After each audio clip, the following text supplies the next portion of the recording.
Hello there, sweetness. Frida Reba Darcy and one Patricia O'Connor here. And today is our Friday drop. And as you can see, it's a little overcast out and a little breezy. It's been a really low-key, nice, cool weather, cool weather. It still feels very much like spring today. I got a new thermometer from the store. It says we're hanging out at 71. I believe that'd probably be close. Earlier when I went to the store, the car said it was 64. I thought that was probably pretty close too. I was in a coat then. So it is a rather cool day. And I was thinking that since it's cool and all, that we would talk about cool stuff. Personally, I love history. I just think that if there's some history and you're not fascinated with, you just didn't hear the story right. Somebody's not telling it good or something. But you see me kind of looking at this tree. We're seeing the backside of the tree that the last couple of days I had been enjoying showing you the front of. This is Hondo the Pondo. And as you probably heard me talk a few times, this is a literati, Yamadori, actually collected from the mountains wild, ponderosa pine. But it's not my only literati. I have another ponderosa pine that's also a literati that was collected not too far away. And when I first got in to bonsai trees, I did a bit of a deep dive into the history of bonsai, and I would say I did a deep dive into itself on I'm focusing in on this little cypress tree here when it was in its first incarnation, and I was hoping to be able to keep it in some little small shape that I had wired this into.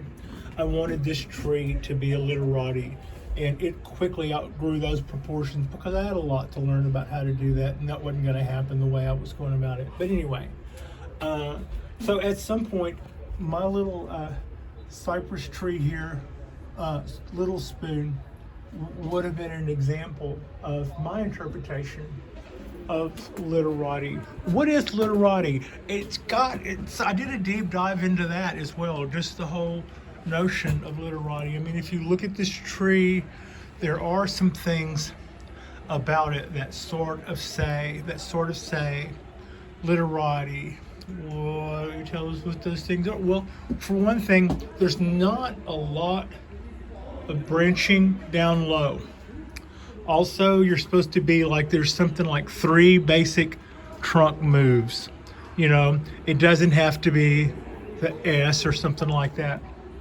Also, you know, in bonsai, we have several different or a multiple of styles. You have formal upright, you have semi-formal upright, you have cascade, semi-cascade, we have slant style, we have groupings, you know, just on and on, the many different styles. Literati, also sometimes referred to as Bunjian, is not a style. Now that's a mistake I made quite a bit too. It's not a style. What that means is that it is an approach to bonsai. You could have a literati upright. You could have a literati cascade. So it's an approach, not a style. And that brings us to 2 things. One, I have a little dog who is looking at a life of crime. Frida here is a real sweetheart. She never ever does anything wrong, but thank God for stealable baggies. Yeah, you will see more of those again, worry not. But here's a couple of little quick things when it comes to literati. It doesn't mean that the tree belongs to a sacred organization of learned people. Um, that name is reflecting of, like I said, like an approach. And as far as approaches goes, this one predates what we normally think of. Just bumps the camera. Is older than what we normally think of when we think of bonsai. This actually, as a approach, predates bonsai by a couple of thousand years.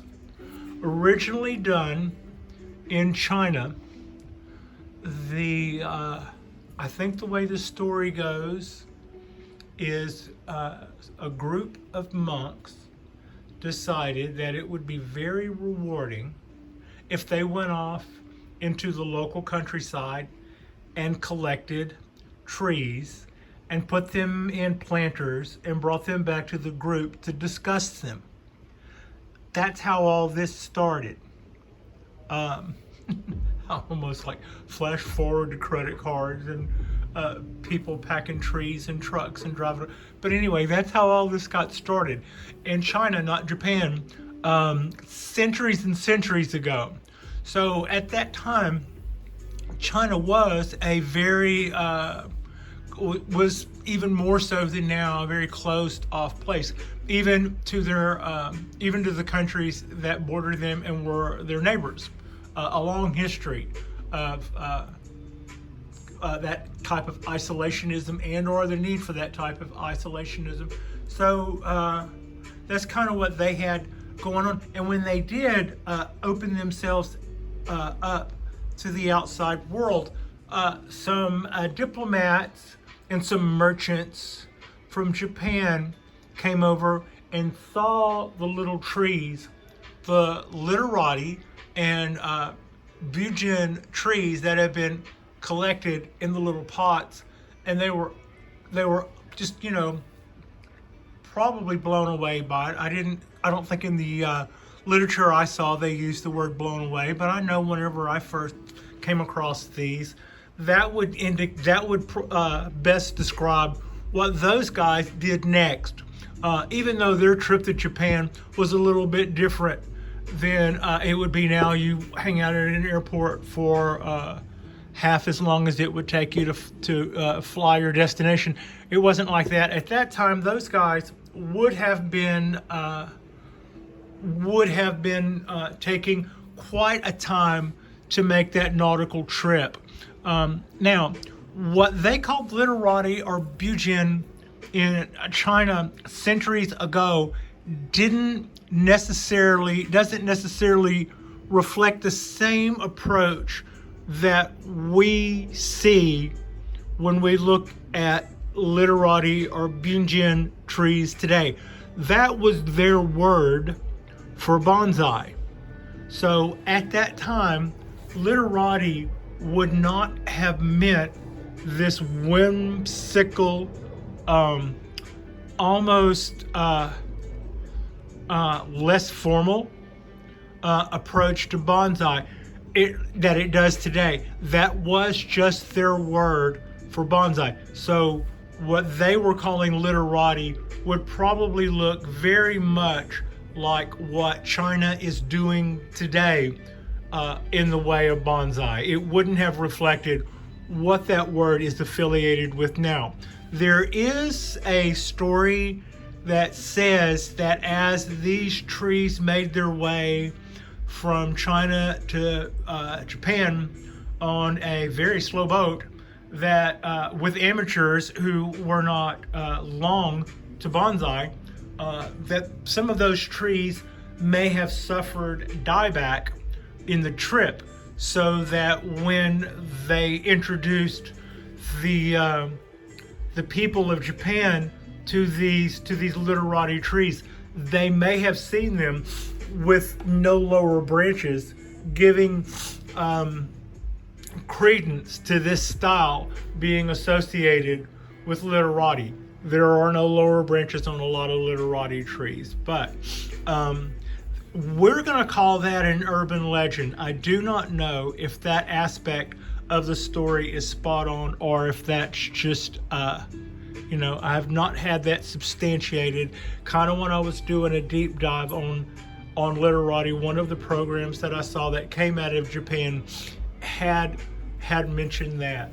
So as far as literati is concerned, in the 70s, there were some designers who started designing some pine trees that there's one in particular that's very famous. I don't think the tree exists anymore. The people who know have always seemed to refer to it in the past tense, but I haven't heard them say what became of the tree. But a lot of times you would see where they have a trunk that goes up. It'll have very little movement, but maybe 2 or 3 little movements.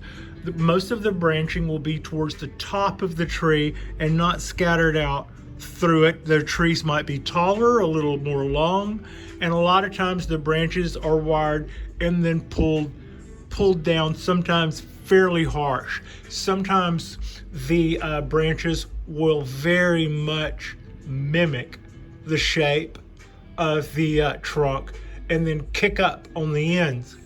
Now, somewhere around the 80s and 90s, some people started taking a modern, maybe is a okay choice of word, a modern interpretation or approach to literati, and it became something very angular. You might see a trunk grow up, grow a limb, it have a shoot come out of the bottom, that grow this way, then come back this way, then come back this way, and then have a twig on the end with a leaf on it. You go, oh my God. But that might be, very whimsical, against all the rules, which is probably part of it that I like. But here's what they have to do. Ugly never flies. You want to obey all the rules and do everything just right. And if it's not pleasing to look at, then it doesn't fly. On the other hand, if you completely abandon all the rules, but for some reason that works in the way that sometimes some things works, then there you go. And that is a little look at my literati Yamadori ponderosa pine. So literatis are a very, very old interpretation of the bonsai hobby, and it's not a style. It is an approach to growing, but within that approach, there are some nuances that you will see over and over again. But it's also, I think, to my way of thinking, it's a little bit more relaxed in its rules. These are some rules.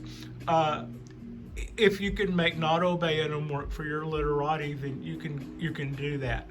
So but that's what probably, maybe when you think about this tree being 26 years old and collected, and the pondo that's out there that was 175 years old and collected, those two trees would have probably been very close to an example of what our monks would have been looking for out in the wild. Their original trees that they would have been bringing back to their groups would not have been trees that they had cultivated.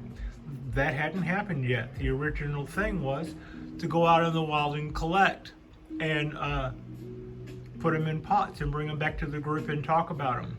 And so I guess all of that probably by that would have been originally Yamadori literati. So this is a really great, in my mind, approach to an art form, and it allows for a great deal of freedom. And you could do your own deep dive on literati and find out some other really rich and cool things about it too. But that's just, I thought today it would be fun to do a little show and tell with this little guy while I'm talking about what I had picked up on my little literati deep dive.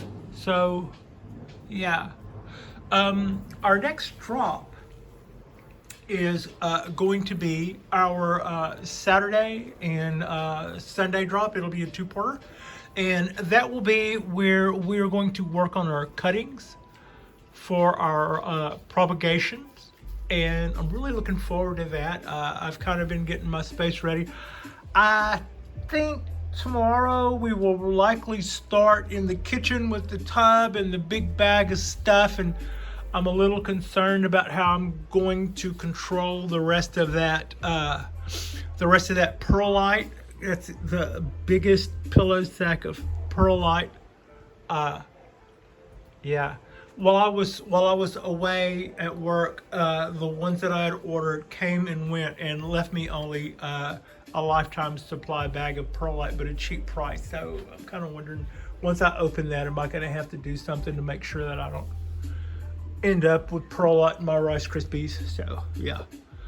Anyway, so we'll probably kind of show our kitchen skills or lack thereof on Saturday, when we will have some of our ingredients together and start putting that together, and then yeah. Anyway, like and subscribe if you haven't already. We are looking forward to today. Still very much spring. It is just when you start to think that we're going to roll right into summer, it snaps right back. But we're going to roll right on with some cool projects and some other cool trees this year. Next month, the club is the Bonsai Club's local Bonsai Club is throwing an auction. I'm really psyched about that, and yeah, so that's dangerous. I could probably go a little nuts, a little too easy for that, but so there's plenty going on, and I will see Frida and I will see you guys on our Saturday drop, and we're going to do a project with a whole bunch of cuttings that we're going to try to root of various and sundry species of local collected twigs, cuttings, yeah, from trees locally that are we're not collecting the trees, just some of their little twiggies. Prop lifting, I believe, is the term that was recently coined. So yeah, thank you so much for watching.